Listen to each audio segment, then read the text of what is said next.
Hello, and welcome to The Media That Made Us, an interview podcast about the books, movies, television shows, video games, and other things that, when experienced as children, make us who we are. I'm your host, Scott Paladin, and this week we have Anna of the OK So Podcast Network here to talk about the least horny of all the BioWare games, Neverwinter Nights, amongst a lot else. So, join us, won't you?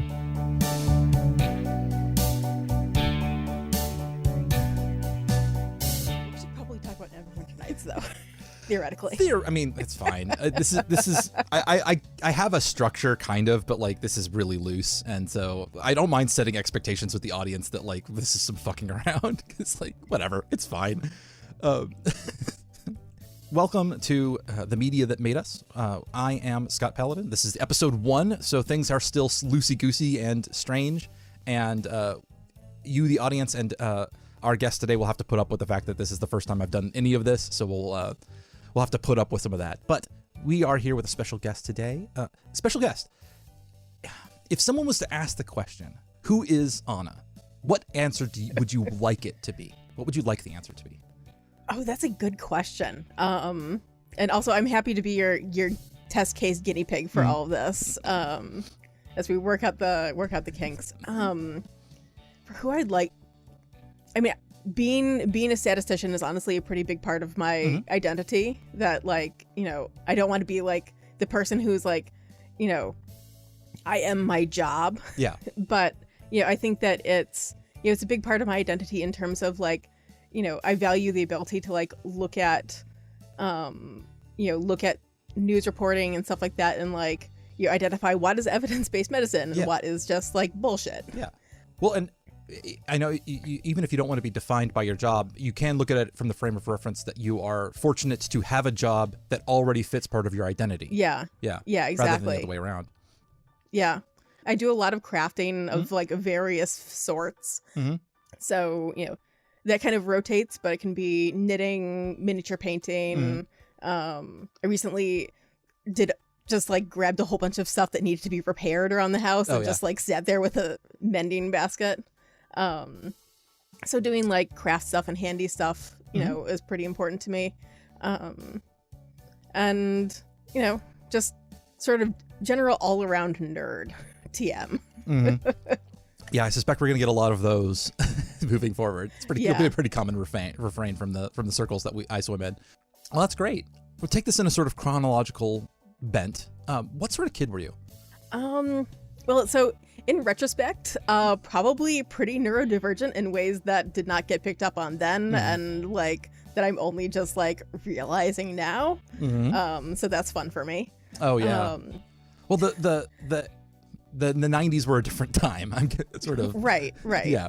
And like being a like quiet child who like didn't interact with other children very well and like mostly interacted with adults and like read all the time was like a positive thing. Oh yeah. Especially as a girl. Oh yeah, for sure. It's that the mistaking of sort of that neurodivergency as maturity, I know, is really common. Yeah, exactly. Yeah. And like I definitely had a lot of that. I started to read like fully read at like 3. Oh yeah. And just went off from there. So I read less now than I used to, just with like time, and my attention span has like gotten worse over the years. Oh yeah. I mean that's pretty common. I think that even just the way the world has sort of changed, it's pretty with the way that, you know, sort of the attention economy works now, it's not surprising that things that take longer will sort of fall by the wayside. Like books. Whereabouts did you grow up? Upstate New York. And by upstate, I mean the very top of the state. Like, so nearly Canada. Yeah, nearly Canada. Okay. An hour drive from Canada, or 45 minutes if you know the right roads and where the cops are. Okay. But yeah, so very, very close to Canada. Up by the like Akwesasne Mohawk Reservation as well. Okay. So for listeners, if you want to imagine where I grew up, imagine Letterkenny. Okay. You got it. Okay. That's it. All in one. Yeah. That sort of, that small rural northern town. Yeah. I would say that the people in Letterkenny are probably like generally more like enlightened and accepting of others than in my area. Yeah. But Yeah. Well, the sticks are the sticks everywhere a little bit. Like, right. I know that once you get out of a city, it's really the divide in the U.S. Used to be between, you know, north and south or east or west, and now it's definitely city versus rural. Right. So. And that's one of the things that people don't like recognize a lot with New York State in particular is that like there's a perception that the whole state is New York City, and that could not be farther from the truth. Like, I'm sure that half that perception comes from New York City itself, which thinks it's the entire state, right? Right. But it's like you've got a state that's the size of like the UK. Yeah. And it's like I'm sure that it's a pretty good analogy because like everybody thinks about the UK and it's like London. Yes. That is the one thing I know about that entire landmass. Yeah, that makes a lot of sense. And yeah, so you know there's a few smaller cities around the state, but then there's just a lot of like mountains, farmland, cows. Yeah. So I imagine a nerdy kid in a rural situation. You already said you read a lot, so I'm imagining that was a big part of your childhood. Yeah. You know, would go into the library. Just like there's a period of time where I was going through the science fiction and fantasy section just alphabetically. I would just take out like I started by author name and would just take out like 15 books at a time, read them, take them back. Not recommended. Oh yeah, no. But like, I'm sure you must have found some gems that like even if they weren't good, they still like circle in your brain, in the back of your brain. Yeah. Like okay, here's since you were a reader kid, can you think of a book that like you still think about that you can't find any evidence of anymore? Oh yeah. There's a few of those. Yeah. I'd have to like think about exactly what they are. Right. But there's a few where like I genuinely am not sure whether they exist or whether I only like thought them up. Okay. Yeah. Or if you're maybe conflated multiple things together. Yeah. There's like some stuff with like dragons and politics that was like okay. Because this was kind of like a little bit of the like Dragon Riders of Pern era. Sure. Yeah. Or like the tail end of that. Like some of the stuff that was like in that vein, but like more niche and like less focused on like you know dragons and fucking. Yeah. Sorry, can I swear on this? Swear all you fucking want. Yeah. Okay. Yeah. And more on like the political implications of having a society with dragons and stuff like that. And like I have no recollection of what the author was or anything, but like it exists in my brain. Yeah.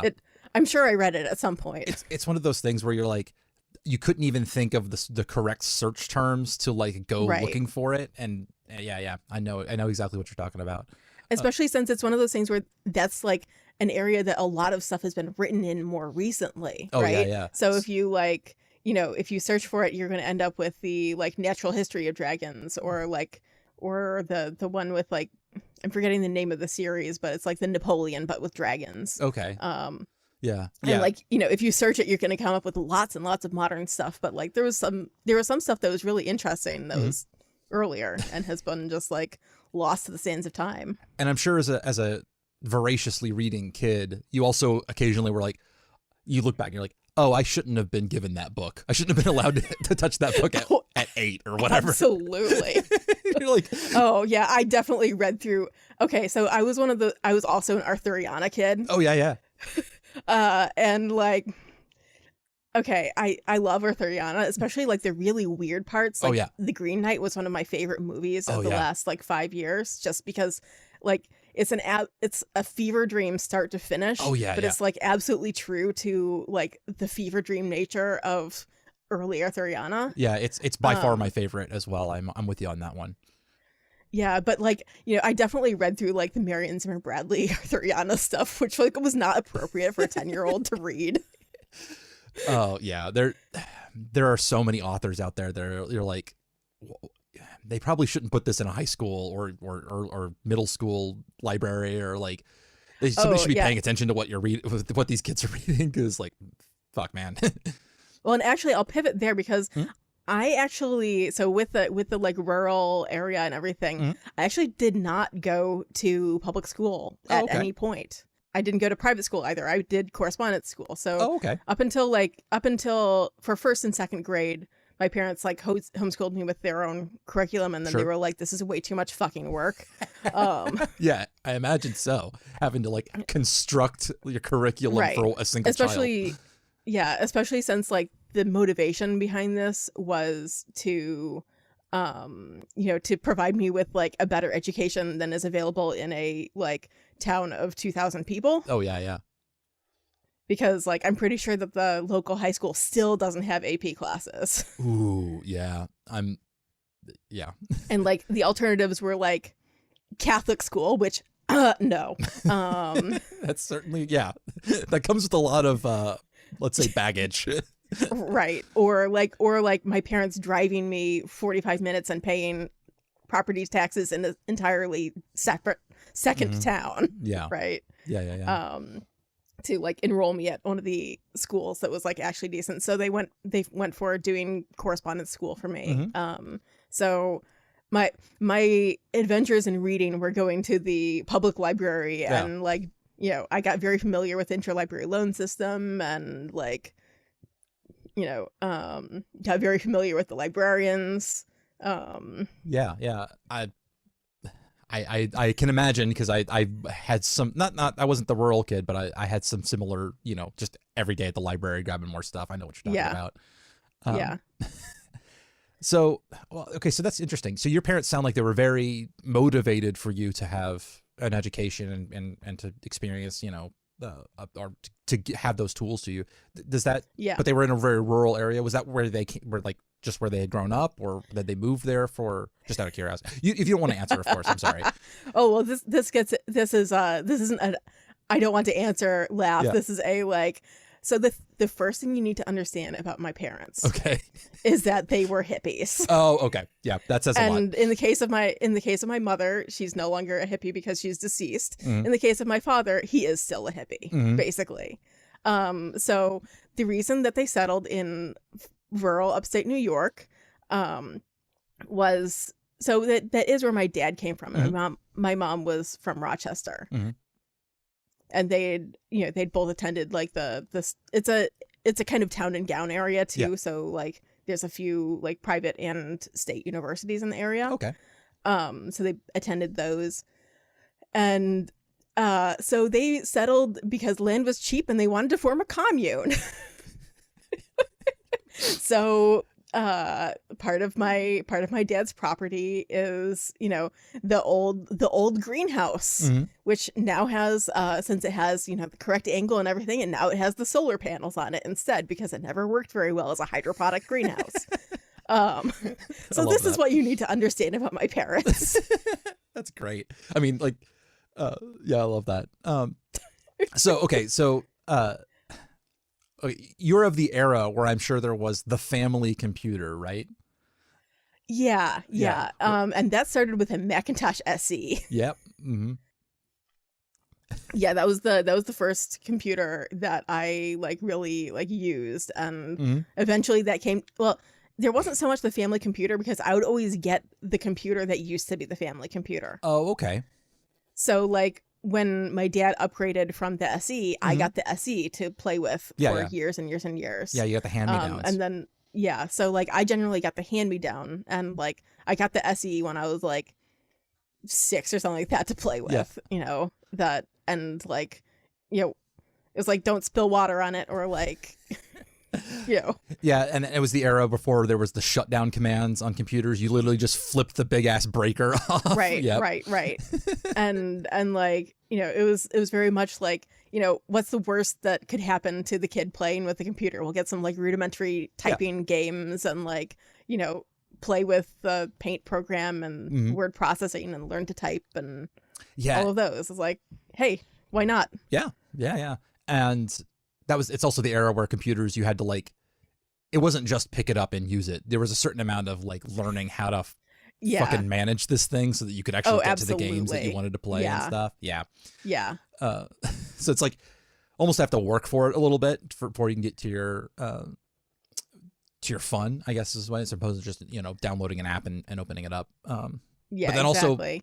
also, man, that was the era of mystery in games too, where like nowadays, like you go into a game and you have like a really good idea of, you know, you've watched online videos, you've heard discussion from people, you've probably seen a gameplay trailer and stuff. And instead I'm thinking about the time where you just get a disc with a name on it from a friend because they'd copied it for you. Right. Or, oh yeah. Or if you actually bought something, what it was is that you went to the store and you read the big box with all of the description on the back and had like 3 screenshots. And then maybe if you're really excited, you're reading the manual on the way home because they actually came with a big book of fucking lore and instructions on how to do shit. Yes. Yes. Oh my God.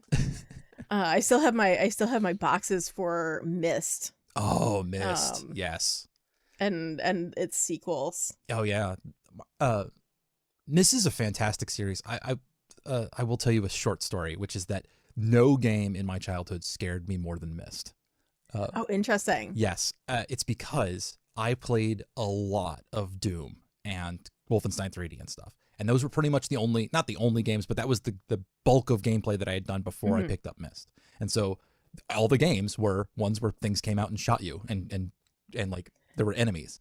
And so you pick up Myst and it's just quiet and kind of like just something about the tone was just enough ominous for me. Oh yeah, it's a very ominous tone. Right. And so, but you also you're not equipped with any kind of weaponry. You have very limited control. And I just expected something to happen. And I walked around the first time I installed it, I played it. I walked around the island, flipped a couple of switches and got so freaked I had to uninstall the game. And didn't return to it until sometime later. And then I was like, and then of course it's like, oh, okay. You know, this isn't, I now know the parameters of what is safe or not in this game. Right. But the very first time I was like, some fucking Caco demon is going to show up and I don't even have a gun. What the hell am I going to do? Oh, and speaking of things that have been lost to the sands of time too, like there were so many games from that era that were really good. Yeah. And like have just been, you know, are just complete abandonware. Oh yeah. Like I remember there were some like visual novels type, like at one point, like because, you know, this is the way that you got games, is that my parents got like a pack of CDs with like essentially visual novels on them, and they were surprisingly good and fun to play. And the one that I will like forever treasure in my heart, that like so we're here to talk about one game, but I'll talk about another one first, which is Escape Velocity. I played that so much. It was a like mixture of like narrative, space combat and like space trading. So you had your little ship and you could like go from system to system and like upgrade your ship and like trade things and make money and ferry people around and do missions, and there was an ongoing like background plot that you could participate in with like alien factions. It was a ton of fun, and is just it was by Ambrosia Software. They did a great job with it. I loved it very dearly, and it doesn't run on anything now other than like I guess if I pulled up a legacy computer. I have not even had luck with it with emulators, unfortunately. Oh, really? Oh, that sucks. Yeah. Yeah, it's the kind of thing where you hope somebody who loves it as much will do some, you know, backporting of the software or something, or and I'm just like constantly chasing that high in like space exploration games like Stellaris is too much, like FTL is something different. Like, that's not a space exploration game. Right. And I'm sure that sounds to me like you were very excited for No Man's Sky, and then that turned out probably not to be what you're looking for either. Yeah, and well, it was also like, you know, the part of the appeal to it is that it was like, you know, it was not a 3D game. Like you were, you know, it was just like WASD your little like pixel ship around, and it was sort of like the combats was sort of like asteroids. Yeah, like, you know, all of that was fun, but like No Man's Sky, like I never expected that one even to like hit the same itch. Yeah. Weirdly, Stellaris is the one that comes closest in terms of like the ongoing plot stuff. Stellaris is like, just reading the event like data, like watching these things happen in the universe is super interesting in Stellaris. more than the 4X gameplay, to at least to me, it's like this is just a vehicle for me to find those story beats that they've built into the universe. Yeah. And that was kind of like what Escape Velocity was. It was that it had those like this similar story beats to Stellaris. Yeah. But like it didn't have the 4K aspect. So you didn't have all that shit to like manage. You could just like explore and do stuff. So you said it had trading and stuff. Would you ever do the thing where you like go into a game and you're like, okay, I'm just gonna like fucking fly from port to port, like buying the things where they're cheap and selling them elsewhere? And yeah, that was one of the things, is that like, you know, it would randomize the game map when you launched a new game, and you had to figure out what the good trade routes and stuff like that were, you know, based off of the prices. And you know, you could figure out like, you know, this world has a lot of water, so like, you know, you can buy vegetables very cheap and then sell them on this arid planet. And like the gameplay of being like a space trucker is so compelling that like I'm surprised there haven't been more games focused on it. Like there's been a lot of them that you can do that in, but they like almost as an afterthought, like they accidentally put that gameplay in. But like there's a certain kind of person, and it sounds like both of us are, where it's like, no, I want to buy the biggest fucking cargo freighter I can, and I'm gonna buy a bunch of beats on this one planet, and I'm gonna go sell them on the other planet, and then I'm gonna buy ore from that planet and fly to the third planet. You're missing the second part too, which is being the space Uber. Oh yeah, get from place to place. That's great. Yeah, that you could like focus on, you know, trading. You could focus on like, you know, transporting people, or like some combination thereof. Oh yeah. Or you could just like, you know, wreck pirates and take their shit. So what was what you think of as your first RPG? Probably actually Neverwinter Nights. I'm not sure that I played any really prior to that. Interesting, because that's a very particular that is it, for that to be your first RPG is very interesting to me, because like it's kind of not, it's in a lot of ways it's not RPG-ish in a lot of ways. Right. Well, and you kind of have to like put it in context of like, you know, what I had available to me at the time. That I had hand-me-down computers, and they were always Macs. Yeah. So, and this is an era where there were some really good games for Macs, but not a lot of them. Yeah. So like, nobody was developing, not nobody, but there were very few people who were developing exclusively for Mac. And at that time, if you didn't develop exclusively for it, then you maybe got a port on a game, but that mostly, you know. And ports were pretty uncommon. Yeah. Yeah, especially prior to the Intel Mac. Yeah. Like back when it was PowerPC, like good luck. Well, and Mac certainly got a boost too, because I think they're using a less foreign kernel. I think they're basing it off BSD these days. And that probably helps a lot for getting stuff to work on them as well. Yeah. But like in the old days, it was like you're literally writing it in a new language, like basically. The shift to OS 10 and the shift to Intel chips, like both of those changed things dramatically for the landscape of games for Mac. But prior to that, it was like the developer had to generally make a choice to release something for Mac. And, you know, due to family finances and priorities, etc., I never had a game console, even like a handheld one, up until I hit college. But I got a Wii, and it was very exciting. And I will note that was when the Wii first came out. I was thrilled to get one, and that was my first console ever.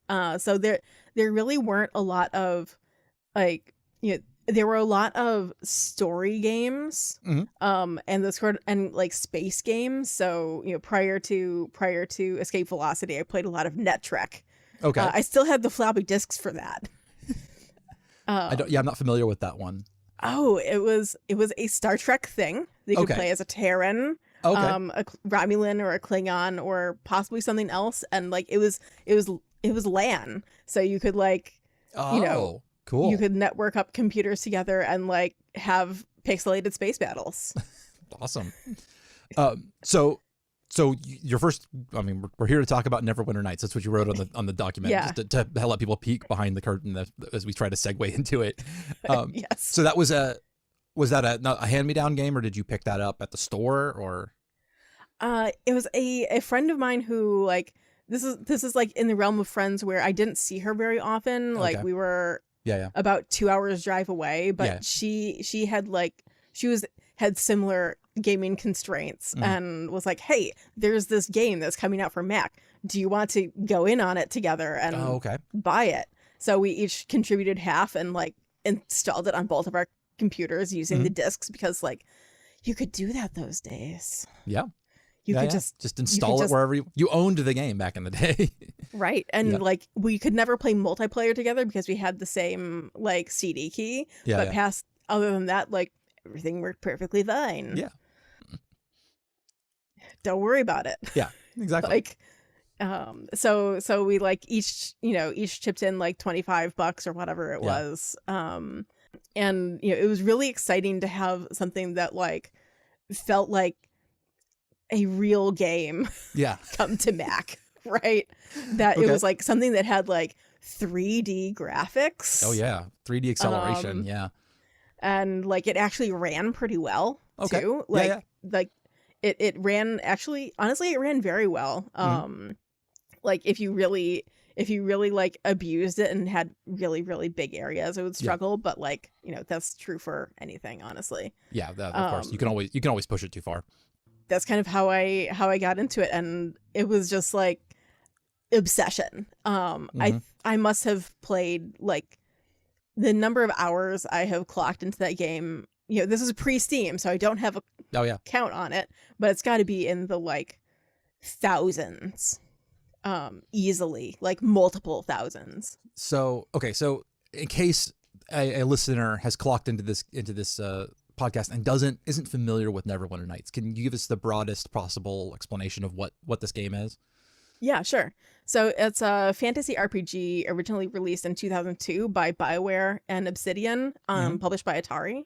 The gameplay is essentially D&D 3rd edition, not 3.5, 3rd edition, like smushed into a 3D engine. Right. So the classes, skills, feats, weapons, spells, game world, all of that was like directly out of 3.5, and in fact is Forgotten Realms. So like if you're familiar with Forgotten Realms, you can just like that's the world. Yeah. That was a thing that BioWare was doing at the time, because they'd recently worked with, who was it who did Baldur's Gate? That was just straight BioWare. They had been they just come off the Baldur's Gate system games, which were not 3rd edition, they were 2nd edition. So that was with THAC0 and everything. And same sort of thing, just straight, let's just take all of the D&D stuff and just put it in a video game, even right down to, characters and everything. Yeah. Yeah.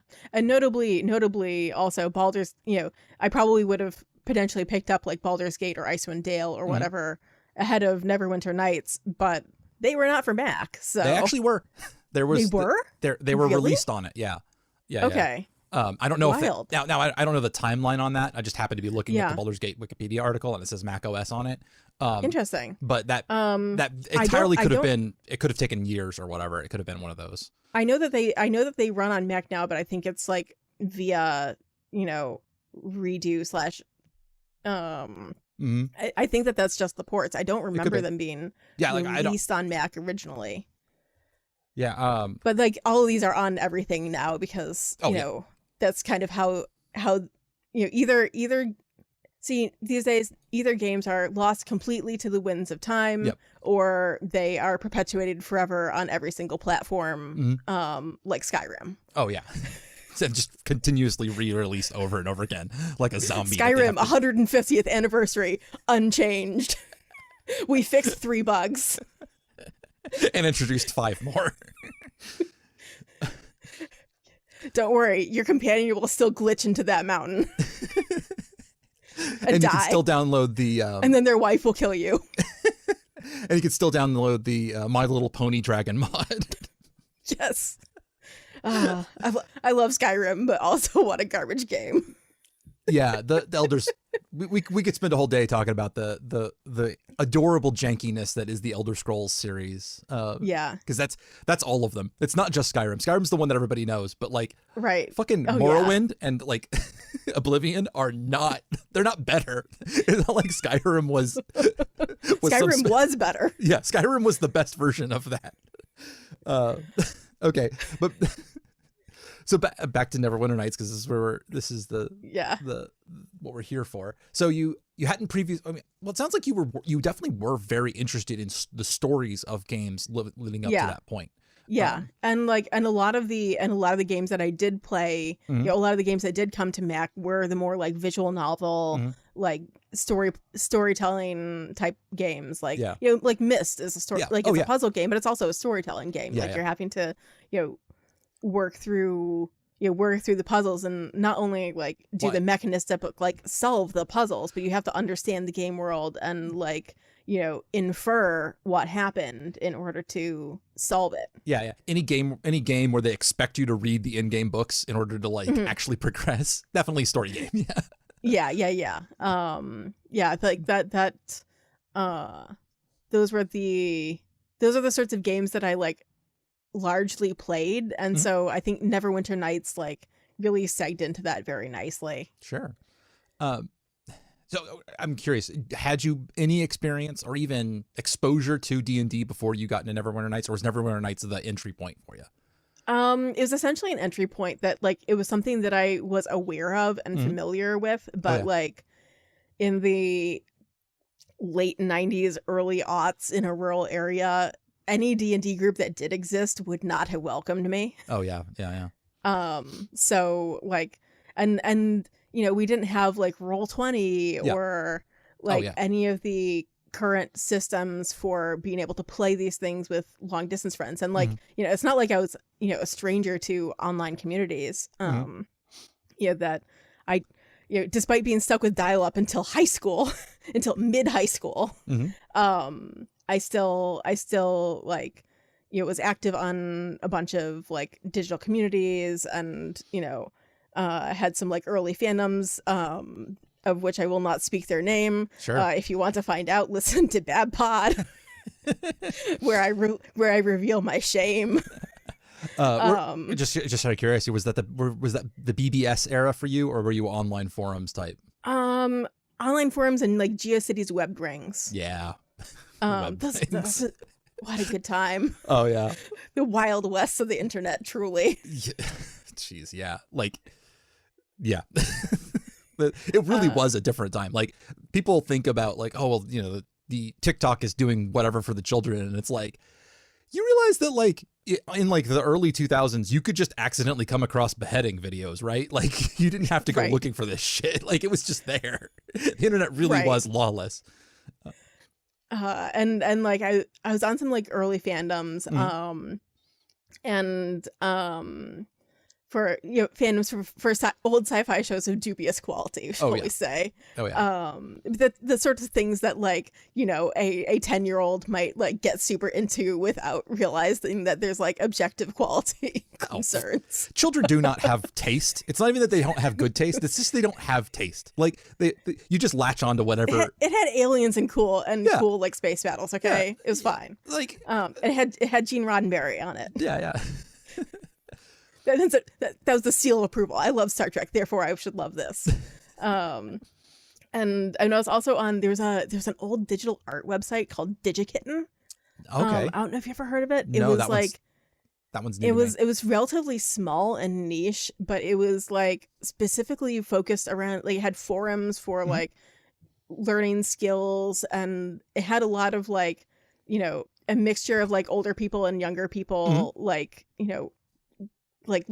teaching art techniques and digital art techniques. And this was like also kind of the earliest days of Photoshop. So like learning how to do stuff in Photoshop and Illustrator in like CS2. Yeah.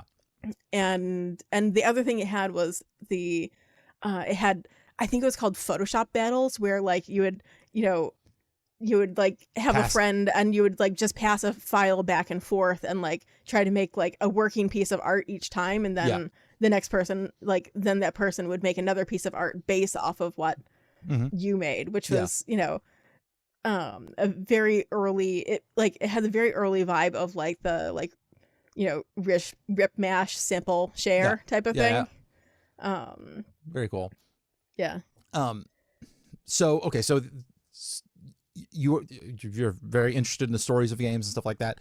I'll have to admit, I honestly do not remember the story of Neverwinter Nights at all. Like it was pretty generic. Okay. Yeah, the story of Neverwinter Nights itself was like pretty generic. Like there's a plague in the city, and you have to go and solve the root of the plague, and there's a city leader who's a paladin in like very booby armor and like classic fare. The strength of it, well, and there were expansions that I feel like the expansion stories were like more fleshed out, especially the Underdark one. Where it really shined though was not in the like main game story itself, but in the fan community and the modding community. So one of the things that really made Neverwinter Nights unique, at least in my experience, is that it wasn't just like, like we've talked about, like, the Elder Scrolls, where there's a big modding community, but it tends to be focusing on like gameplay quality of life, like visuals. Like there's not so much of a thing of adding story content. It's there. There's a game, I think it's the Forgotten City. Yes, the Forgotten City was originally a Skyrim mod. It was a game. It was, and then it was the most popular story mod for Skyrim. And then they like, okay, so they filed the serial numbers off, re-released it under a new engine as the Forgotten City standalone. It is out there. Yeah, it's not that it doesn't exist, but like the modding tools, etc., for Skyrim are just not built for that. Well, if I remember correctly, and mind you, I was not into the Neverwinter Nights community the way you were, but compared to other games at the time, if I remember correctly, BioWare released toolkits. Where the idea was like, okay, you're not going to need to generate assets if you're willing to put the stuff down into the world and assemble these tiles, and then you write the scripts. Like, it would allow a lot of people who could make story content without like coding, or not or a lesser amount of that anyway. Yeah, with like very rudimentary scripting knowledge, and it meant that like, there was a huge amount of fan-generated story content specifically. They absolutely immense. They accidentally made a fan fiction website for themselves inside of their own game. So like, you had ports of kind of famous D&D modules with the serial numbers filed off. I seem to recall playing something that was Adventure to Castle Corvidloft. Or something along those lines. If that doesn't exist, I hope somebody makes it. Or I hope that's what it was actually called. Good. I definitely played something that was Ravenloft, but like was named something different, and like I don't know if it was specifically Corvidloft, but like that was the vibe of like, we're just gonna file the serial numbers off of this and release it for you. So somebody wrote this stuff up. Yeah. There were a bunch of people who took like the campaigns that they'd played in their like real world game groups and like wrote it up and published it. There were people who just like wrote stuff that was completely new. And not all of it was quality, as with any fan fiction thing, but just a huge amount of content. And it was interesting because it was like at the intersection of like, you're giving the players the tools to create this content, but you're also like by having it be for the D&D community specifically, like this is an area of people who are already very used to, modifying stories, making their own stories, and, and packaging it together into something that's like fairly coherent for their own game notes. So then do you remember a particular module or mod or something or story that resonated, that you like that you really resonated with, or that you still remember? Oh, there was one that was really interesting. So there were some that were really fun, that were like humor. So specifically poking fun at like, they were almost like Discworldian satire of like kind of poking the fun of like, why are we like killing the goblins? Right. In this level sort one of meta adventure. narrative, Right. genre aware So, characters and stuff like that. Exactly. There were a bunch of those that were, I mean, probably written by Discworld fans, to be honest. For sure. But they had a lot of like examination of the narrative. There were also some that were really, I always enjoyed the ones that like, since in a video game you can play kind of epic level characters in a way that you can't in in pen and paper, because like once you get to the tabletop, you're like, your level 18 character, suddenly your rounds take like 5 minutes and everybody hates you, right? It's like the worst. I've played I've played quite a lot of Pathfinder, which is D&D 3.5 but more so, and got that all the way up to like 13 or 15 or 16 or something like that, and woohoo boy, those rounds, man. yeah It's like when everybody's turn takes like 5 to 10 minutes to execute. It slows down gameplay a lot, but you can play all that stuff and like, play with a lot of the cool synergies and stuff like that in a video game in a way that you can't like in pen and paper. Yeah. So there were a few modules that were like going into like, what story paths for really high level characters where you could like try to build something that would work really, like, be really cool. Yeah. And then actually play it. Yeah. But then, like, it was some of them had, like, narratives that were around, like, what is your life like when, like, you're essentially, like, a demigod now? Interesting. Because, like, a level 20 D&D character, or, like, this Neverwinter Nights with the expansions went up to level 40. Oh, wow, So you could have, like, prestige classes, epic levels and stuff like that. So it's like, that is god level. It's like once you're as a player, you're essentially a demigod. Like what comes next? Like what sort of adventures would actually be fitting for that kind of character, and like taking on the gods and stuff like that. So one of my few memories of Neverwinter Nights is being disappointed in how not horny that game was. Yeah. I mean, other than like, all of the cheesecake. Yeah, but it wasn't there in the text. It wasn't. Yeah. It wasn't there in the text. It's just like the portraits with the cheesecake. Yeah. The I was a Baldur's Gate player where the number of like, at least for in my memory, the number of romanceable characters is like nice and high, and you have various options, and they have an in-depth story, which is basically a visual novel in and of itself of you romancing characters or not. And then you get into I remember getting into Neverwinter Nights, and there's like one sort of half romanceable companion NPC who like is basically like, okay, maybe we'll get together, but it's going to be after this game is over. See you in the epilogue. No, but I can imagine that if you give all of these tools to a bunch of randos on the internet, that they more than make up for that fact, right? Oh yeah. And there were a bunch of modules that were like explicitly like, only download this if you are 18 plus. But yeah, I would agree that Neverwinter Nights is like by far the least horny BioWare game. Oh yeah. By a long shot. I mean, barring the fact that maybe they made something before. Let's see what they're. Did they make educational games before they got into Baldur's Gate? Yeah, probably. Yeah. But of the like BioWare games that people generally think of, it's definitely, and that's including like some of the side ones that I've played from them that people aren't as familiar with generally. Yeah, no, I'm pretty sure. I don't know what Shattered Steel is, but it sounds hornier than. It's got big mechs in it. That's horny. Okay, that's just by nature horny. Inherently. Yeah, inherently. So,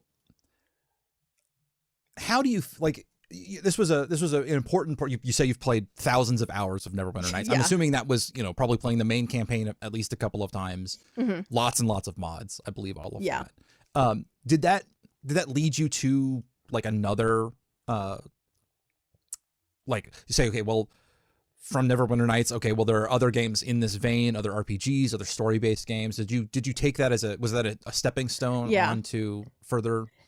It certainly made me, enthusiastic to play any further, like basically every game that EA has come out with since then. Although I haven't played Mass Effect Andromeda yet, but then again, who has? Yeah. But it definitely got me interested in like BioWare games specifically. And because honestly, they earned a lot of goodwill by releasing that tool set. Because it's just so fundamentally different from so many other things. Like, to put content creation in the hands of in the hands of the fan community and players. It's just wild. And like, I don't think it's something that Wizards would like be down with now, because like the idea of having, it was, especially with the fiasco with the OGL and stuff like that, like, the putting content creation in the hands of the fans is, and I think that was before they were owned by Hasbro, so I think there was a different sort of culture it there. Was maybe I am conflating this with something else. I could swear there was a multiplayer mod for Neverwinter Nights that allowed somebody to play the role of DM. Does that sound familiar to you? Yes, that was one of the things that I haven't talked about yet, but that was a feature of it. There was a DM, like the game came with two clients, a player client and a DM client. So you could open up the DM client, and it gave you like broader controls, because they really tried to make it essentially a like proto tabletop simulator as well. They tried to make it, and there are still like living game worlds and stuff like that people still play on. Oh, really? Cool. Which is wild. That like with the release of the enhanced edition, they revitalized the servers and multiplayer capabilities, so people are still playing this online. I never really played it multiplayer myself, because like, because internet, because dial up. Well, and just like that was a time when finding people to play with would have been its own kind of hell. Absolutely.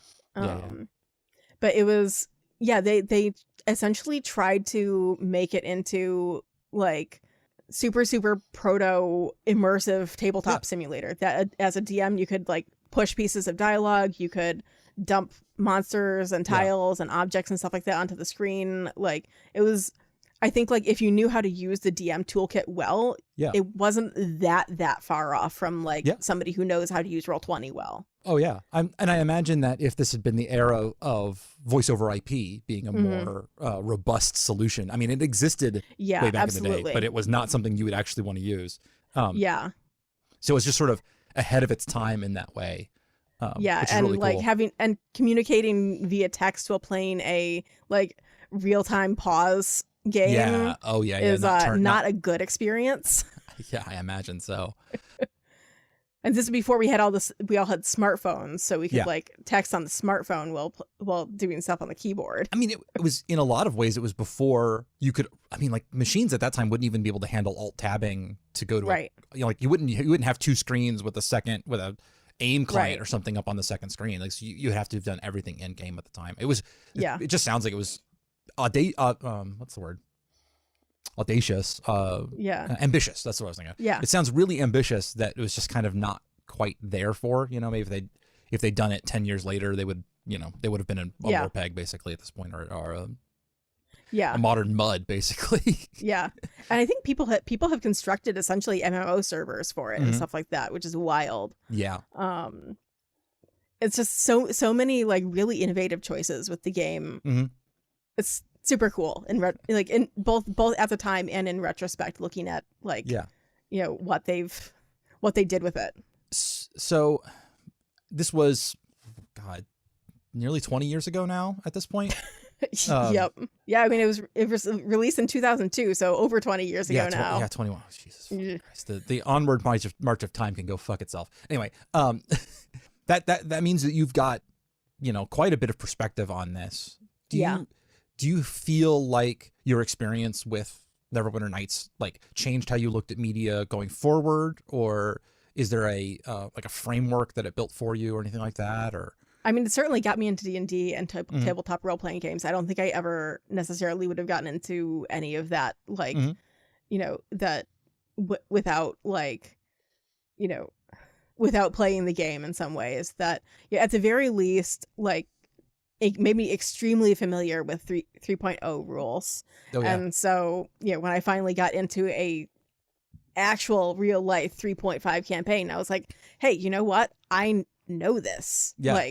I know how all of this works. Maybe not the grapple mechanics, but who does understand grapple mechanics in 3.5? No. Nobody. No. And you don't need to. It's fine. Right. It's fine. Don't worry about it. Don't worry about it. But it meant that when I finally did play D&D, I was able to jump in at a much higher level of understanding. Yeah. And with that, I'm sure came a certain amount of confidence in what you were doing. You weren't being led along feeling I don't understand what's going on right now. You can go in and say, no, you have tools. You have the tools you need to work with it. Yeah, that I had the basic understanding of the rules and, like you said, the confidence and, not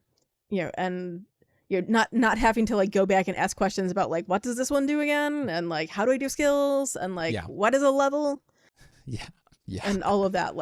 I had all of that knowledge, and it was a very good step up, especially for a kind of game community that historically has is starting to become more friendly to women, minorities, etc. I mean, but the sad thing is that as bad as things are now, they are infinitely better than they were 20 years ago at the time. Absolutely.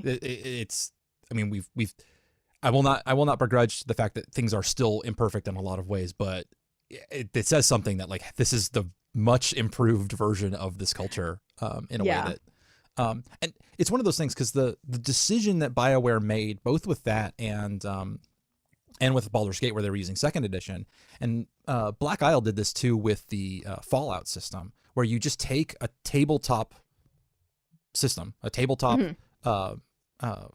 set of rules, right? And you programatize it, where you say, okay, we're going to use all of the same numbers, we're going to use all of the same systems.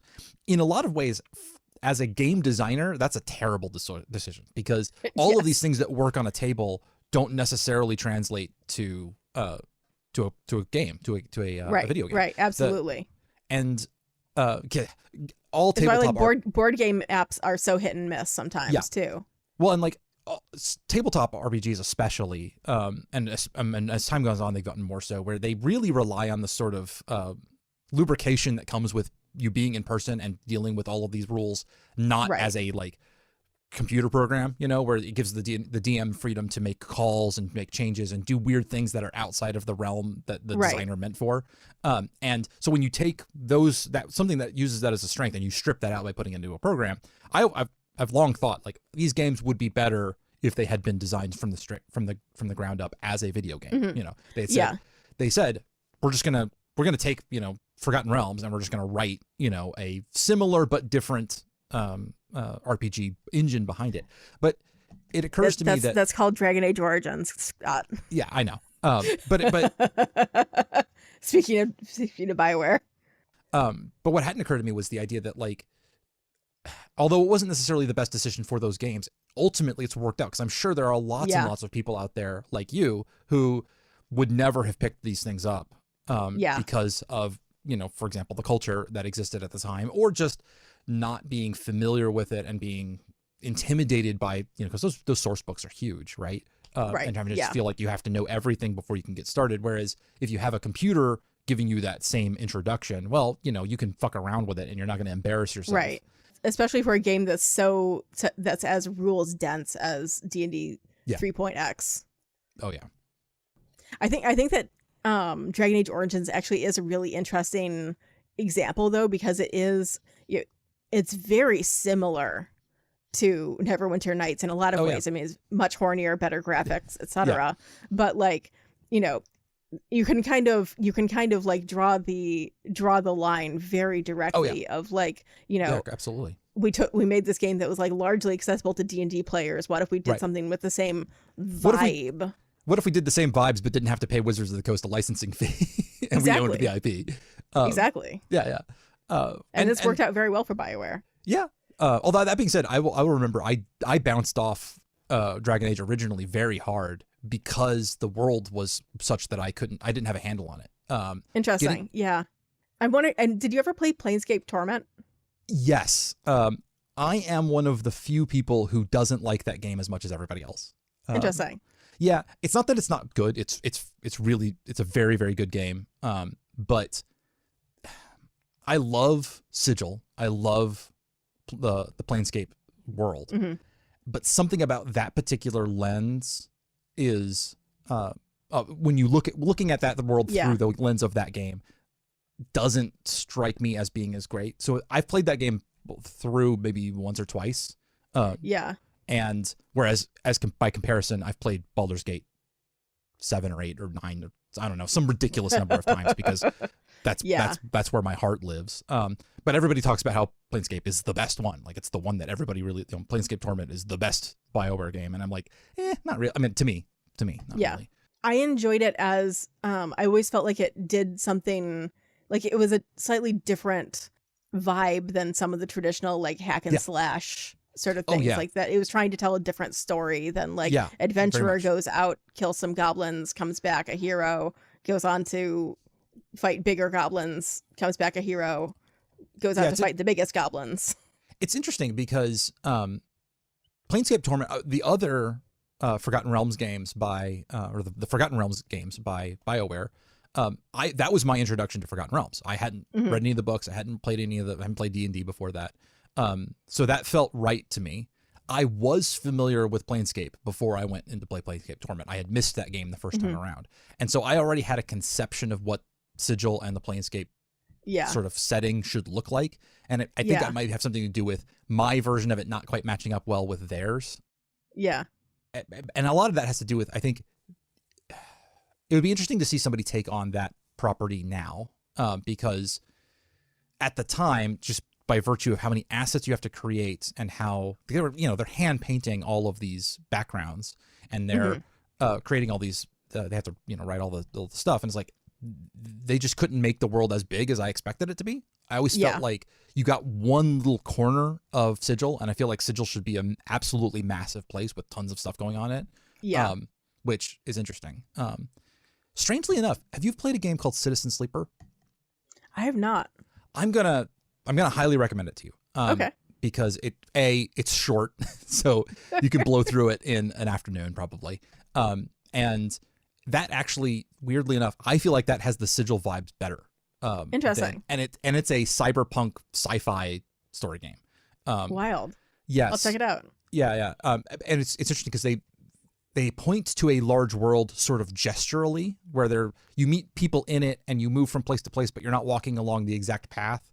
And so it allows you to your imagination brain to lock in and say, okay, well, I can sort of, you're not telling me that I'm going from this place to the place, or not showing me that I'm going from this place to the place, but I can imagine the character moving between them. And there's lots and lots of text. It's very, very, very story oriented. The gameplay is relatively simple, so it's mostly about your story decisions and the path you craft through this world. And it, like I said, it's not a Sigil game, but it catches some of those Planescape Sigil vibes to me. Interesting. Very good. I'll check it out. Yeah. I have one thing to say, which is that one of the things that I discovered while like kind of doing some research, the fan community is still like, it never went away. It's still there. Like that's that cool. The old like Neverwinter vault still exists, and you can download all of those modules, and like the story content is still archives out there, with the extended edition or enhanced edition, you can still play all of that. That's awesome. And honestly, that's incredible. And I'm probably going to like download it and download a bunch of my old favorites and see how they hold up. Fingers crossed here. Well, if the audience wants to hear or see more of you on the internet, where would they find you? So the main places you can find me are as co-hosts on the Complete Discography and Babylon Project podcast, which I'm sure that Scott will put links for in the show notes, because both of them have names that have clever spellings that are terrible for search engine optimization. Yeah, y'all did not. Y'all when you picked those, it was not a mercenary decision. We thought we were clever, but we were not clever.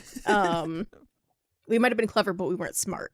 That's good. So Complete Discography is a book discussion podcast working its way through Terry Pratchett's Discworld series in publication order.